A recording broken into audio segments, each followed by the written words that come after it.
Hello, dear friends, and welcome to our weekly program where we're looking and interpreting and understanding and studying the Spirit's teachings of the Gospel according to Spiritism. Yes, dear friends, every chapter in the Gospel according to Spiritism by Allan Kardec starts off with some quotes from the gospel like Mark, Luke, Matthew, and the likes, then to be followed by Allan Kardec's explanations and interpretations. And then in each and every chapter, he presents to us the Spirit's teachings. And these are further explanations, interpretations of the subject matter of each chapter that comes from on high, from spirits through mediums to us in the Gospel according to Spiritism. And in this study, we focus on the Spirit's teachings. And this week, we find ourselves in chapter 14 in the Gospel according to Spiritism. The chapter is entitled Honor Your Father and Your Mother.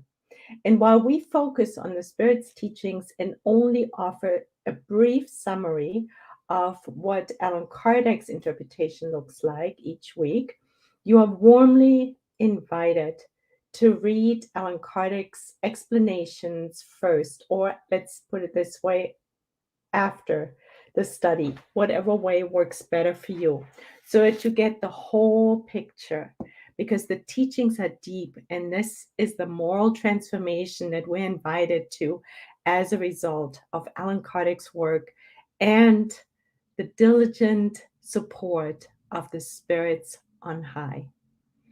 So let us share the screen, because we're just going to summarize real briefly the chapter before the Spirit's teachings.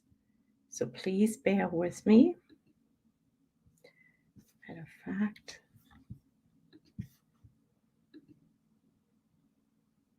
share screen. Okay, here we go. Yeah. Right.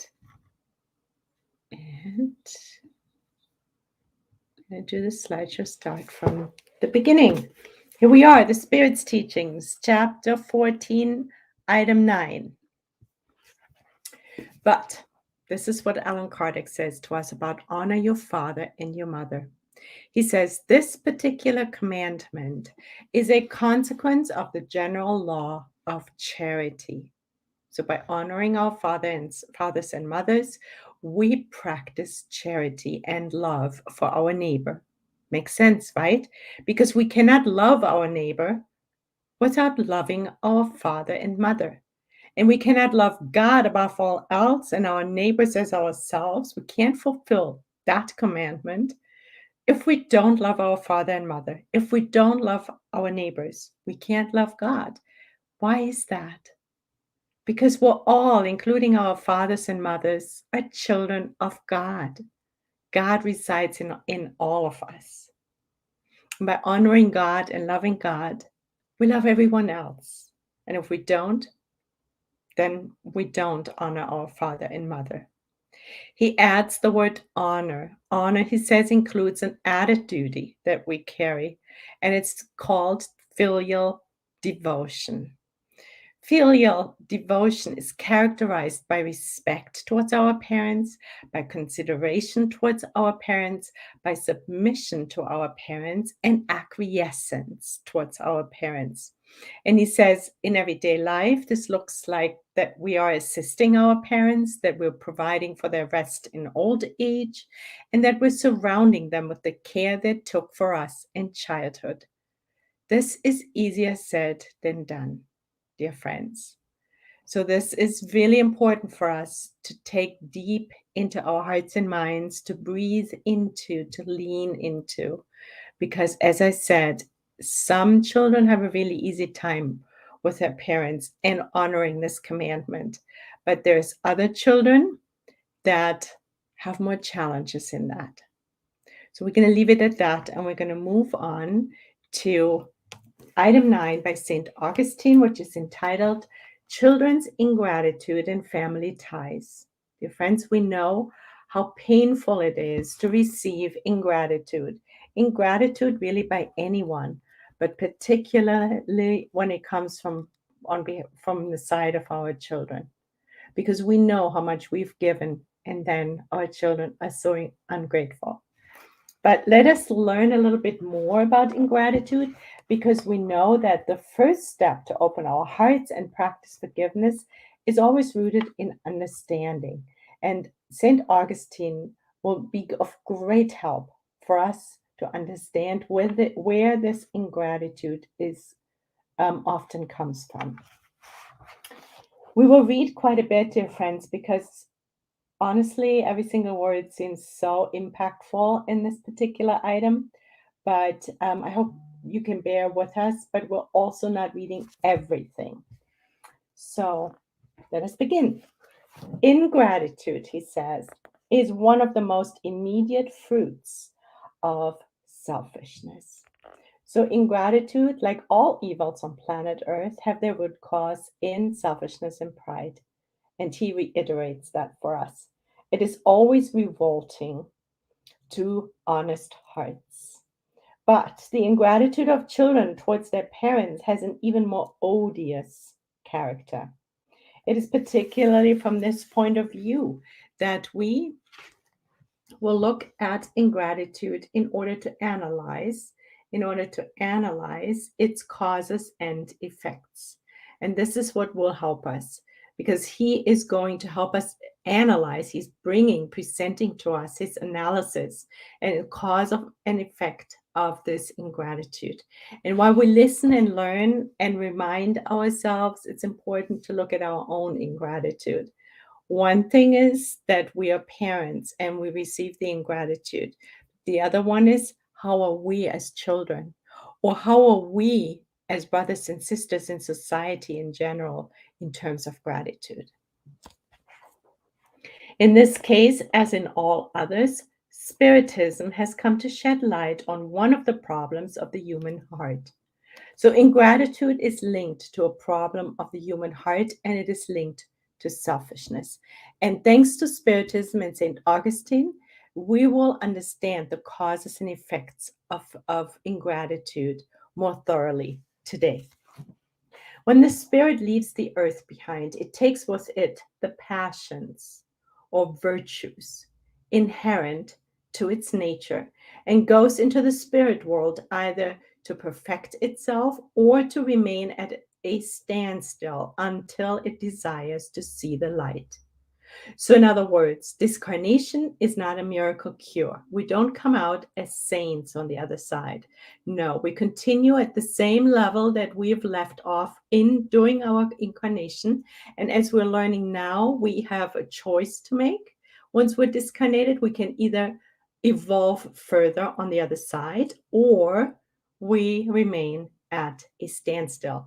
But our passions and our virtues will still be the same as long as we haven't worked on ourselves more. Some therefore depart carrying with them great hatred and insatiable desires for vengeance. So let's take note of that. So some of us discarnate with vengeance and hatred in our hearts. And we may already hunch that this is related to ingratitude, feelings of ingratitude that will come our way later, or that we have practiced. Okay, we said that. But a few of these realize, some souls, therefore, realize, therefore depart carrying with them great hatred and insatiable desires for vengeance. But a few of these realize the disastrous effects of their passions and then resolve to do better. Those are the ones who discarnate and they're saying, whoa, wait a minute. I do have a lot of passions and a lot of hatred and vengeful feelings, and I want to resolve them. But not all of us do that. But those who do, they understand that in order to reach God, there is one password only. What is our password to reach God? Can we guess? What is our only password to reach God? It is charity, dear friends, and gratitude And honoring our fathers and mothers is a form of charity. We just heard that from Alan Kardec a few minutes ago. So our only password to reach God is charity. Charity is defined by the spirits on high, which we read in the Spirits book as one of the answers as, and we can summarize it as FBI, it is forgiveness towards all, for all the offenses that we've received or experienced. It is, so that's F. And B is benevolence towards all. It's goodwill towards all without any exceptions. And FBI. Can't think of it right now. It is indulgence towards others' imperfections. FBI is charity. So this is our only password to reach God.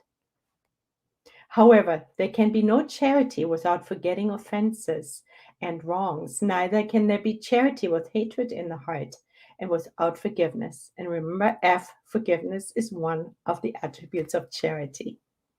Next, through an unprecedented effort, these spirits look at those they detested while on earth, but at such a sight, their animosity reawakens. They rebel against the idea of forgiveness and even more against self-denial, especially when it means loving those who perhaps destroyed their family, their fortune, honor, or family. So when we discarnate and we don't work on forgiveness towards those family members in this particular case, then our passions will be sprouting again when we look at these family members, and it could be in a different constellation. So when we look at this slide, so we know ingratitude is the most immediate fruit of selfishness. And for its reasons, we need to look to the past in order to understand it. And there we learn that some spirits depart the spirit world carrying with them great hatred and insatiable desires for vengeance. And then there are more advanced spirits, however, they understand that the only password to God is charity. And in charity lies, among other things, forgiveness. Forgetting offenses, forgiveness, and releasing hatred in the heart is required to practice charity, which is our only password to reach God. And at times, spirits then get reincarnated in families it used to hate. So let us read this now. If the resolution to do better wins, they pray to God and implore good spirits to give them strength at the most decisive moment of trial. Then finally, after years of meditation, they're ready to be reincarnated in the family, and they re-encounter possibly the ones they hated. And so how will this spirit behave as a member of this family? And we can guess. It depends on the inner transformational work, on the level they've reached during their time in the spirit world. And now they're putting it to the test. Is that old hatred coming back up? Are the passions controlled? And all of that will have an impact on, let's say, gratitude towards the parents. And of course, so much more. But gratitude is what we're talking about in this chapter. That will depend on the degree of persistence of its resolution to do better, how they behave, obviously.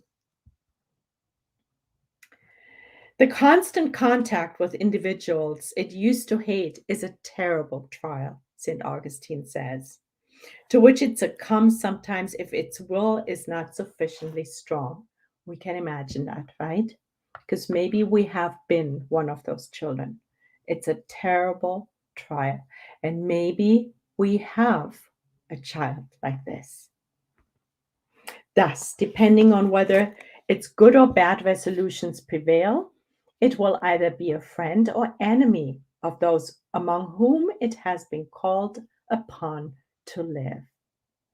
This explains sometimes very challenging and difficult family relationships. This is how one can explain those hatreds, those instinctive repulsions that may be observed in certain children and which no previous act seems to justify. In fact, there is nothing in the present existence that would cause such antipathy. In order to understand it, one must look where? In order to understand those basically undescribable hatreds or antipathies in a family, we have to look to the past. Because the past will reveal past relationships among the same group of souls or among those two same souls has our answer. Oh, Spiritists. Let's move on here.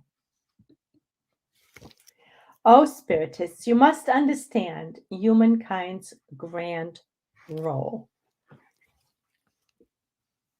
me see. Here we go. You must understand humankind's grand role. We must understand humankind's grand role. Let's see what that is. You must understand that when you produce a body, so when we have children, the soul who incarnates in it has come from the spirit world in order to progress. So our children have come from the spirit world in order to progress, and so have we. Know your duties and put all your love in leading that soul to God. The famous line that is so important for all of us parents. And some of us wish we had known that earlier, right? Our work, the grand duty, the grand role as parents that we carry is to put all of our love in leading that soul to God. This is the mission that has been entrusted to you and for which you will receive recompense if you faithfully fulfill it. And of course, not just you, all of us. This one here included, right? All of us.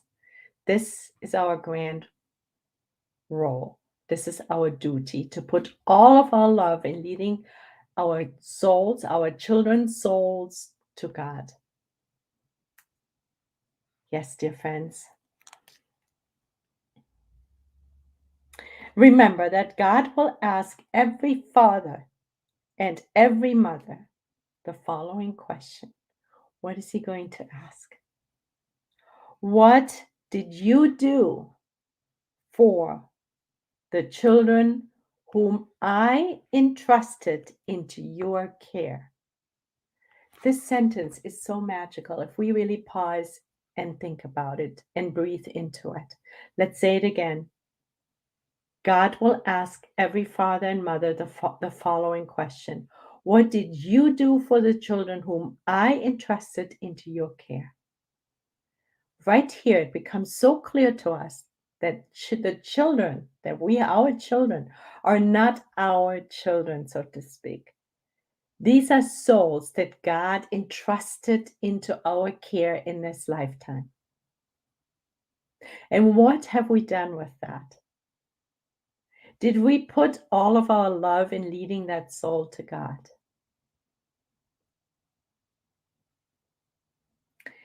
If because of your fault, he says, they have remained behind, your consequence will be to see them among the suffering spirits when it depended on you for them to be happy. And that must be very painful. When we discarnate and then we observe our children being criminals, drug addicts, they can't cope with life, they take their lives, and all of a sudden we feel guilty because what did we not do? We did not fulfill our duty. But the most important duty being to connect our children with love to God.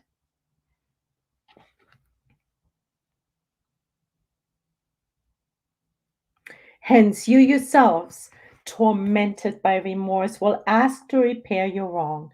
And at that moment, we will get at some point after that get reincarnated and meet that soul in maybe the same or a different situation again.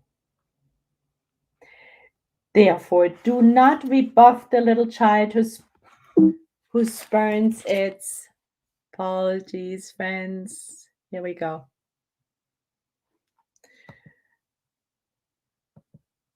Humankind's grand role. This is the slide we're looking at. The soul who incarnates has come to progress, and our duty is to put all of our love in leading the soul to God. Because God will ask every patient, what did you do for the children I entrusted to you?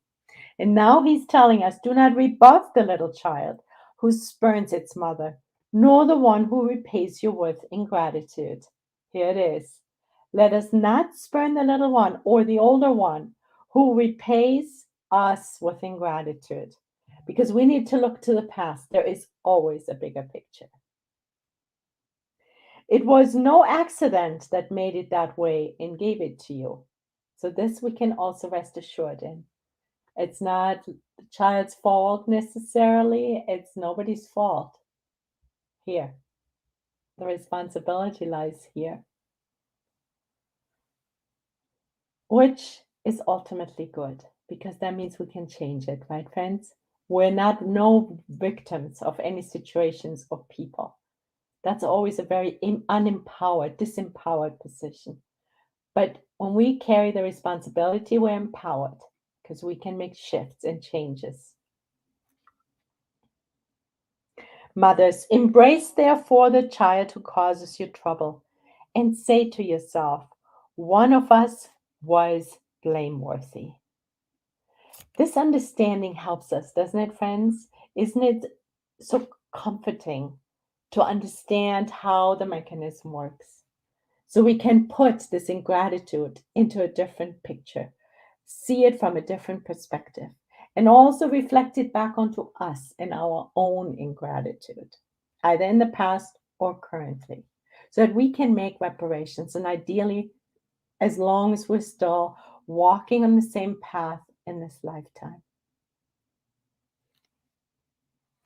Make yourselves deserve the divine joys that God has bestowed upon motherhood by teaching your children that they are on the earth to improve themselves, to love, and to bless.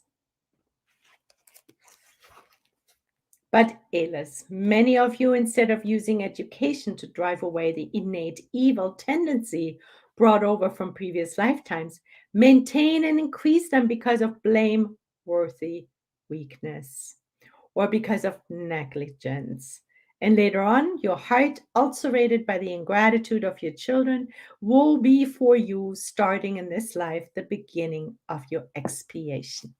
So here he's giving us already one major, super important strategy as parents. And that is to observe our children and see where the little seeds of evil are resting in our children. And then we need to be courageous and strong and not blameworthily weak, as he says, or negligent, because then we need to do something. And let us listen what he says. So first thing is to be courageous and not to be negligent with our children. We're paying attention. Where does my child show the little sprouts of evil? Evil meaning ignorance, selfishness, and pride, and maybe some other characteristics. This is how we will help ourselves and the relationship that is steeped in the past today in this incarnation. How we have an opportunity, so to speak, to nip ingratitude in the bud. So then he says, from infancy, children manifest the good or evil instincts they have brought from their previous existence. And it is necessary that we apply ourselves to studying them. And here it is. So we as parents are asked to pay attention to the good and evil instincts that our children brought with them from the previous existence, and we need to apply ourselves to study them. All evils have their origin in what? All evil, all ignorance in our own selves, everyone else, and in our children comes from selfishness and pride. So we need to watch out for the least signs that reveal the seeds of these vices and take care to combat them without waiting for them to put down deeper roots. We're like gardeners. When we see a weed and it's just looking out of the ground, we need to pluck it, because when we wait, we don't pay attention because we're negligent, or we don't recognize it, or we think, oh, the poor weed, we'll leave it in there, we can't pluck it. So we don't not courageous enough, we're a little weak. Wow, in a minute our garden will be taken over by weeds. And that is exactly what happens with our children. Thank you, St. Augustine, for being so clear. It is so helpful. Do as good gardeners who cut off the defective shoots as soon as they appear on the tree. If selfishness and pride are allowed to develop, do not be surprised if you're paid back later with ingratitude. So, like all evils rest in selfishness and pride, so does ingratitude. And that is what we need to watch out for. It seems so easy, right, friends? Once we know. Of course, then the practice isn't quite as easy. But the first thing is knowledge, and then we can apply it. And thanks to St. Augustine and item 9 of chapter 14, which is very well known and very often studied, we now know too. So let us continue. When parents have done everything they should for their children's moral advancement, but are unsuccessful nonetheless, they have nothing to reproach themselves for, and their conscience can be at ease. And that is really the key for everything in our lives, to do our very best, to lean in as much as we can, even if it hurts ever so much and it's so inconvenient.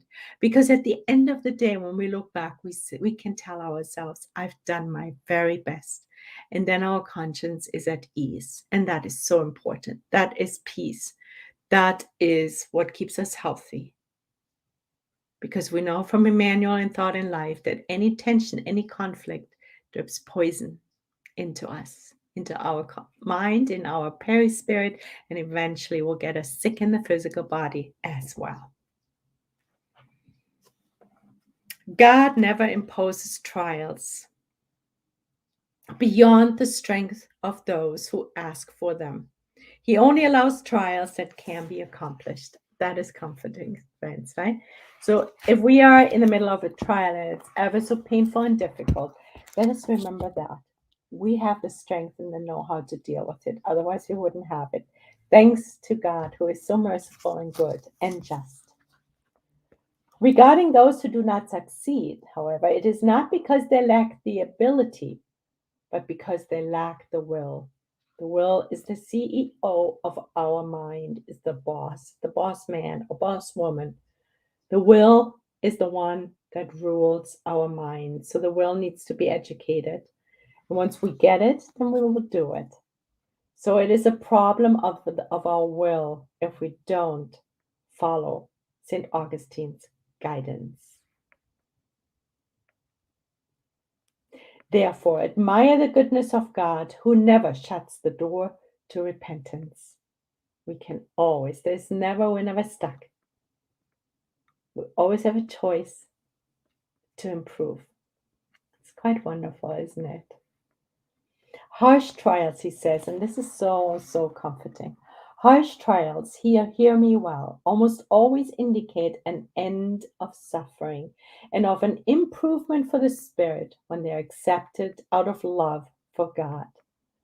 So when we're in the fire, dear friends, let us remember this, that harsh trials almost always indicate an end of suffering and of an improvement for the spirit.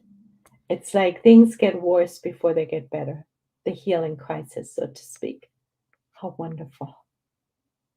Very consoling, very comforting, isn't it? Instead of complaining, thank God for offering you the opportunity to triumph in order to award you with the price of victory. And here it is. Now it's our turn to practice gratitude, right? Instead of getting hung up on everyone else not being grateful to us, let us look in the mirror and see, am I practicing gratitude towards God? As I give, I will receive, right? So let us be the model of gratitude, starting with God every single day. Then, when you leave the whirlwind of the terrestrial world and enter the spirit world, you will be acclaimed like the soldier who has departed victorious from the midst of combat. Of all trials, the hardest are those that affect what? What are the hardest trials according to St. Augustine? The trials of the heart.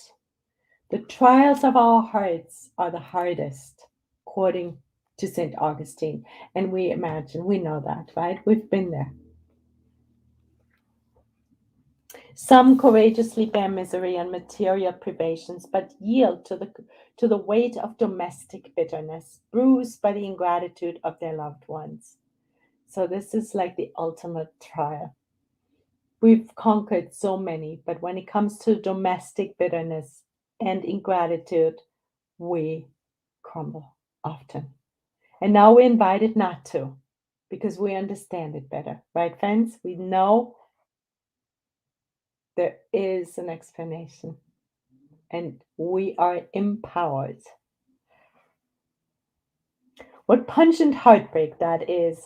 However, in such circumstances, what can better display moral courage than an understanding of the causes of evil? Right? It's the understanding that it boosts our moral courage because now it makes sense. Now we know what role we're playing, have played, are playing, will be playing, what our options are. We may understand better what we have done wrong, and we understand our code of conduct. We see our duties. It's all clear all of a sudden. It's like a manual. Not a manual, but a manual. So, what can be more consoling, more encouraging than the thought that it depends on your own efforts to shorten your suffering, that it depends on our own efforts to shorten our suffering by destroying the causes of evil within yourselves, right? We're the masters of our own happiness, so to speak. To do so, lift yourselves up and hover in the infinity of the past and the future. Then God's great justice will be revealed to you, and you will wait patiently. We're hitting it again. All right. And you will wait patiently. And you will wait patiently because you understand what seemed like monstrosities while on the earth, hovering in the infinity of the past and the future. Because we know God is infinitely just and merciful. And to end our trials and our suffering lies right here. It's our choice. Family ties will appear in their true light. They are no longer the fragile ties of matter connecting family members, but the lasting ties of the spirit, which continue and consolidate as they purify themselves instead of being broken through reincarnation. And that's the other thing. We think, oh, good, this is just going to be temporary. No, it's not. Our relationships won't be temporary. They will repeat themselves until we've learned and completed all of our lessons and fulfilled our duties with each spirit. And it will help us in the grieving process because we know we will stay connected and come most likely back together in a new incarnation. And it will help us in understanding the pain we often experience, the pain and ingratitude we often experience in family constellations. Spirits whose similarity in tastes are led to gather together to form families. Spirits whose similarities in tastes are often led to gather to form families. During their earthly migrations, these same spirits seek one another out in order to group together as they did in the spirit world. Like attracts like, right? Affinities. And if during their pilgrimages they are temporarily separated, they will find one another later. Another very consoling piece of information, right? But since they must not work only for themselves, so we're not only working for ourselves, God allows less advanced spirits to incarnate among them in order to receive counsel and good examples in the interest of their own advancement. So now he adds yet another ingredient, and that is also that sometimes we deal with parents or children that are less evolved than we are because our advancement can't be done alone. We're here to aid our brothers and sisters and our family members. We are reminded of this very elevated spirit, the mother of George in liberation. She could not further advance unless she would help her son from a previous incarnation to get out of this role of judge in a lower world. And he had been there for decades, at least decades. And she was an elevated spirit, but she said she could not evolve further unless she helped him as well. And she had tried, and she had tried, and now she tried again. And that's really what the whole book Liberation is all about. It sheds light on the process and the importance of us to help spirits in their evolution on both sides, on the spirit side as well as in the incarnated side. So this is why we sometimes find ourselves in families that are more or less evolved.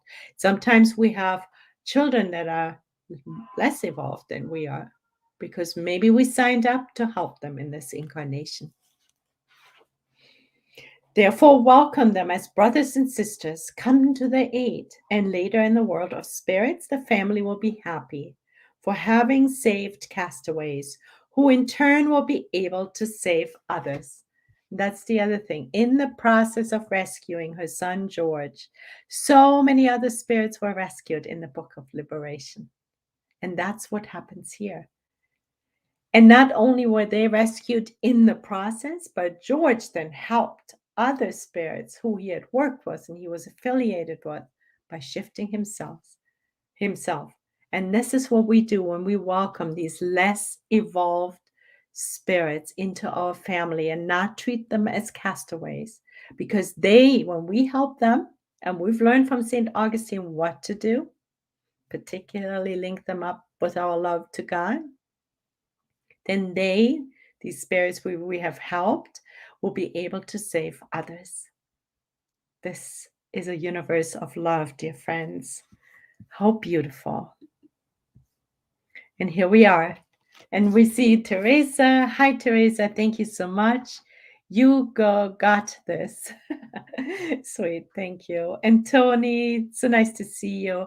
There is more people. We don't see their names, but it's always nice if you come forth and say hi. Next week, so God willing, we will meet again. Same time, same place, chapter 15. And it will be entitled Without Charity, There is No Salvation. How beautiful. Charity. Dear friends, thank you so much for joining, and we will see you soon again. God bless you.